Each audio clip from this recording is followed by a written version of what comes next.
କୁହ। ବନ୍ଧୁଗଣ ଆଜି ଦେଖନ୍ତୁ ସଣ୍ଡେରେ ମୁଁ ଗୋଟେ ସ୍ପେଶାଲ ଚା ବନେଇବାକୁ ଯାଉଛି। ସେଇଟା 5 ଷ୍ଟାର ହୋଟେଲରେ ଚାଟା ମିଳୁଛି।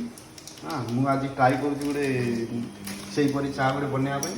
ଦେଖନ୍ତୁ ସାମଗ୍ରୀ ଜିନିଷ କ'ଣ କ'ଣ: ଚା ପତି, ପାନମଧୁରୀ, ଲବଙ୍ଗ, ଇଲାଇଚି, ଏପଲ୍, ଅଦ୍ରକ ଆଉ କଦଳୀ ଆଉ ଚିନି, କ୍ଷୀର। ହଁ ପ୍ରଥମେ ମୁଁ ପାଣିଟାକୁ ଗରମ କରିବି, ତା ଚା ପତିକୁ ମୁଁ ନେଇ ଆଇଛି, ତାପରେ ସବୁ ଜିନିଷ ମୁଁ ପକେଇ ଦେଉଛି।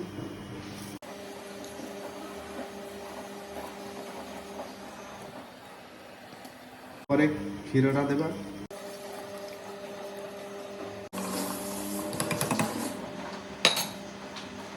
ଦେଖନ୍ତୁ ଆମର ଚା ଫୁଟି ଆସିଲା, ଦେଖନ୍ତୁ ବହୁତ ମସ୍ତ କଲର ଆସିଛି। ସେକେଣ୍ଡ ରାଉଣ୍ଡରେ ଦେଖନ୍ତୁ କ'ଣ କ'ଣ ପକେଇବା। ଏଇଟା ଆମର ନେଇଥିଲି ଚିନି। ଚିନି ଆମର ସ୍ୱାଦ ହିସାବରେ ପକାଇବା। ଦେଖନ୍ତୁ ଆମର ଚିନି ପଡ଼ିଲା ପରେ ଆମେ ନେବା ଏପଲ୍। ଆପଣମାନେ ଭାବୁଥିବେ କି ଚାରେ ଏପଲ୍ କ'ଣ ପକାଉଛନ୍ତି। ଆପଣ ଥରେ ଟ୍ରାଏ କରି ଦେଖନ୍ତୁ କେମିତି ଚାର ଫ୍ଲେଭରଟା ଆସୁଛି। ବନ୍ଧୁଗଣ ଦେଖନ୍ତୁ ଲାଷ୍ଟକୁ ଆମର ଏ କଦଳୀଟା ପକେଇବା। ଆପଣମାନେ ଭାବୁଥିବେ କି କଦଳୀ ଏପୁଲରେ ଏଇସବୁ ଚା କ'ଣ। ଆଉ ଥରେ ଚେଷ୍ଟା କରି ଦେଖନ୍ତୁ କେମିତି ଆମର ଟେଷ୍ଟ ରହୁଛି।